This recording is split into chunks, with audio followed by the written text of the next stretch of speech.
갤럽에서 여론조사 결과가 나와 있는데 미국인들, 고통을 겪고 있는 미국인들이 지금 조사를 시작한 이래 가장 높은 수치로 올라갔다라는 결과가 나왔습니다.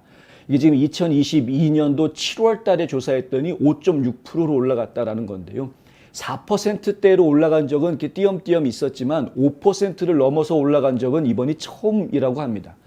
그러니 정말 살기 힘들어서 못 살겠다. 나는 괴롭다. 생활 자체가 괴롭다. 라고 답하는 사람이 5%를 넘어선 5.6%의 국민이다. 5.6%의 국민이라고 이야기하면은요, 미국 인구 전체가 한 3억이 좀 넘죠. 3억 5천만 정도, 3억 3천만 이 정도 이야기하는데 그 중에 5.6%라고 이야기하면은 정말 어마무시하게 많은 인구가 지금 고통받고 있다라고 답변하고 있는 것입니다.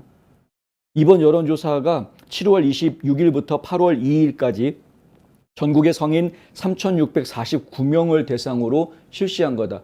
여론조사 표본이 굉장히 큽니다. 이 정도면은 여론조사 오차율 이야기할 필요 없을 정도로 굉장히 많은 표본으로 여론조사를 실시한 것이고요. 하지만 나 못 산다라고 이야기하는 사람만 있는 것은 아니죠. 잘 산다. 이거 나 지금 생활이 나아졌다라고 이야기하는 사람들도 있긴 있습니다. 다행히 그 숫자가 지금 전체적으로는 51.2%, 그러니까 과반수를 좀 넘어서는, 그래서 생활에 좀 여유가 있다, 생활이 괜찮다라고 답변하는 사람들이 과반수가 오히려 넘어가는 그런 결과를 보였다고 합니다. 7월 달에 나는 지금 잘 산다라고 답변한 사람이 민주당원들 중에서는 53%, 공화당원들 중에서는 52.2%, 그리고 무소속 중에서는 47.7%를 차지했다. 오히려 어떤 당에 속하지 않은 사람들이 더 잘 살지 못하는, 잘 산다라고 말하지는 못하는 이런 상황을 지금 저희가 보고 있고요. 그렇지만 2021년 6월 달에 나 잘 산다라고 대답했던 사람이 59.2%였는데 이게 정점이었고, 59.2%였던 것이 정점이었고, 그 이후로 계속 떨어지는 모습을 보여주고 있다. 뭐 오르락 내리락 하지만 계속해서 지금 떨어지는 모습을 보여주고 있다는 것이죠. 그리고 지금 나 잘 살고 있어요 라고 대답하는 51.2%라는 이 숫자는 과거 팬데믹 기간을 제외하고 나면, 요 팬데믹이었을 때는 잘 산다는 말을 할 수가 없었으니까 그때를 제외하고 나면은 저 앞으로 가서 2011년, 2013년도 상황에서 나왔던 숫자입니다. 오바마 시절에 있었던 숫자. 그러니까 결국은 이게 급격하게 떨어지는 모습을 보여주죠. 오바마 시대 때에도 이렇게 급격하게 떨어지는 모습을 보여주진 않았는데, 근데 지금 이렇게 급격하게 떨어지고 있다.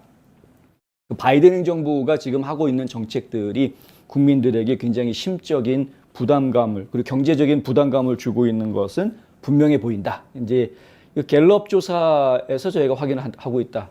갤럽도 좌편향 여론조사 기관입니다. 그럼에도 불구하고 현 정부의 조금은 불리한 여론조사 결과가 이렇게 나온다라는 것은 그만큼 국민들의 생활이 지금 녹록지 않다라는 것을 보여주는 거다. 이렇게 말씀드릴 수 있겠습니다. 원래 이제 갤럽에서 보통 생활평가 지수라고 그래서요. 라이브 이밸류에이션 인덱스라는 거를 이제 꾸준하게 계속 조사를 하고 있는데, 이 조사를 하는 방법이 뭐냐면 호황, 고군분투, 그러니까 스트러글링 한다, 그래서 고군분투하고 있다. 그다음에 suffering, 고통받고 있다. 이 세 가지로 분류를 합니다. 호황이라는 거는 이제 thriving이라고 그래서 지금 뭐 잘 되고 있다, 나 뭐 잘 살고 있다. 근데 여기 thriving이라는 거는 아주 잘 먹고 잘 살아서 막 배 퉁퉁거려도 된다, 이 정도 수준은 아니고요. 그냥 뭐 어느 정도 잘 살고 있어요, 이 정도만 돼도 thriving에 들어갈 수가 있습니다.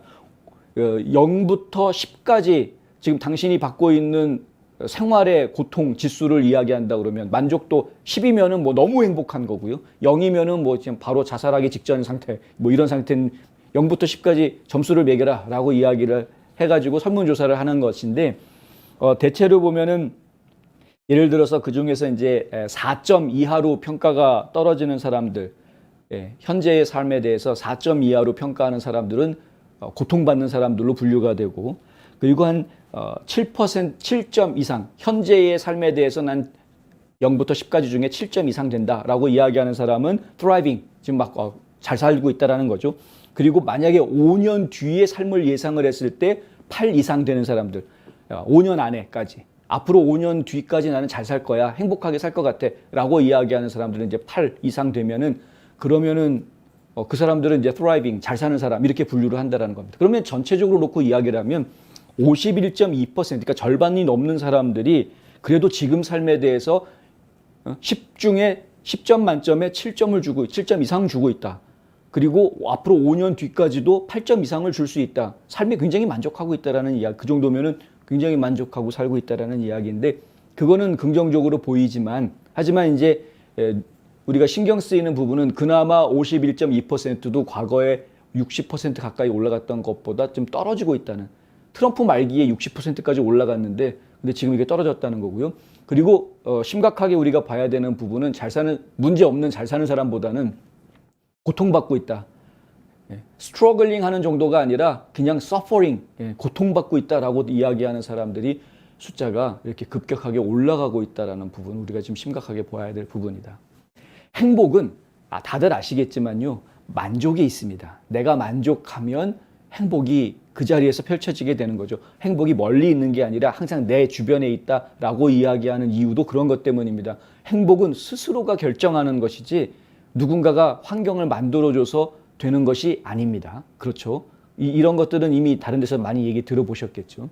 그런데 내가 스스로 만족하느냐 안 하느냐의 문제는 순전히 정신적인 문제입니다. 따지고 보면 내가 돈이 없어도 내 지갑에 지금 1달러짜리 하나 없어도 나는 만족하는 삶을 살 수가 있습니다. 어떤 사람들은. 그런데 어떤 사람들은 가진 게 많고 아무리 내가 원하는 것들을 다 충족하고 있다고 하더라도 괴로울 수 있는 겁니다. 그렇죠? 그러니까 이거는 경제적인 문제만으로 이야기할 수 있는 부분이 아니다라는 것입니다.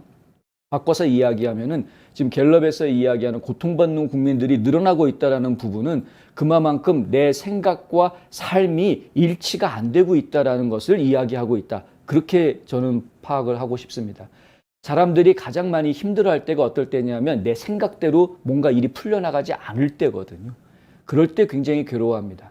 누구나 다 어려운 환경, 똑같이 환경을 맞이합니다. 그런데 똑같은 인플레이션 겪고 있는 것이고요. 부동산값 올라가는 거 똑같이 겪고 있는 겁니다. 그럼에도 불구하고 어떤 사람들은 긍정적으로 의욕을 내서 의지를 발휘하고 무엇인가를 성취하는 반면에 어떤 사람들은 아예 의기소침하고 자포자기하고 그러면서 결국에는 모든 기회조차도 본인에게 주어지는 기회조차도 잃어버리는 사람들도 있다는 거죠. 똑같은 사회 안에서도. 이러한 것들을 우리가 지금 잘 생각해 봐야 된다. 근데 이게 정치랑 무슨 관계가 있느냐? 바로 정책을 펼치는 방향이 결국은 사람들로 하여금 내가 생각하는 사회는 당연히 이러한 사회여야 하는 것인데 라는 생각과 지금 펼쳐지고 있는 정책들과 어그적거리는 현상들이 많이 나타나면서 많은 사람들이 의욕상실, 의욕을 잃게 되고요. 의지 박약이 돼버리고 결국에는 자포자기하는 사람들이 늘어나게 만드는 그런 환경들을 만들어가고 있다는 겁니다. 흔히들 이야기하는 OECD 국가들이 이런 그 저소득층 국가들보다는 자살률이 높다라고 이야기하는 그런 부분들하고도 좀 비슷한 맥이 있다 이렇게 이해하실 수 있겠죠. 결국에는 경제적인 문제 그 자체라기보다는 경제의 문제라기보다는 어떤 삶의 퀄리티의 문제에 있어서 내 생각과 지금 나라가 움직여가고 있는 방향성이 잘 맞아떨어지지 않는 부분들이 자꾸 더 늘어나고 있다라는 부분. 사회적인 갈등이 더 늘어나고 있다. 예전에는 옆에 있는 집 친구나 이웃들하고 싸울 일이 별로 없었는데 근데 요즘에는 뭔가 의견 하나만 삐뚤어져도 아주 큰 싸움이 벌어질 수 있는 사람들 만나는 것 자체가 이제는 싫어지고 이런 상황이 자꾸 벌어지게 된 이런 식으로 이해하실 수 있는 부분이다. 저는 그렇게 생각이 들었습니다. 그래서 지금 이제 갤럽에서 내놓은 이 조사 자료가 결국에는 정치인들만의 문제라고 할 수는 없겠습니다만은 정치에서부터 이러한 문제들이 발생했을 가능성이 매우 높다.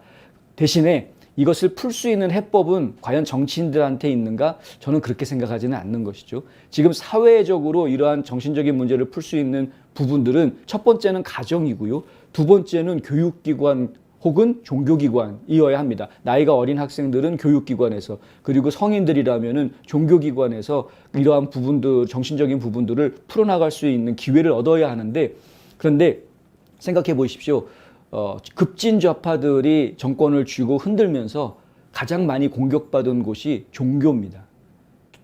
학교도 어지간히 공격받았습니다. 학교 안에서 학생들이 위로를 받는 것이 아니라 오히려 여러 가지 도전들을 더 많이 받는 그런 상황들이 처해져 있는 것이죠. 그러니까 급진좌파들의 정책 때문에 이러한 정신적인 문제들을 풀어줄 수 있는 기회를 제공해야 되는 곳곳의 다른 사회 구조들이 제 기능을 하지 못하고 있는 그런 모습들 저희가 보고 있다. 종교를 무시하고 종교를 마치 아편 취급한 마약 취급하는 이런 공산주의 같은 그런 생각들, 그리고 종교인들 갖다 핍박하려고 하는 이러한 모습들은 결코 자유민주주의 국가에서 용납되어서는 안 된다. 그것이 사회에서 굉장히 중요한 역할을 하고 있는 하나의 구조이기 때문에 그렇다. 어떻게 또 이런 그 생활평가 지수 얘기하다가 종교 문제까지 얘기가 진행이 되긴 했습니다만은 하여튼 그렇게 연결이 다 될 수 있는 부분들인 것 같다라는 것이죠.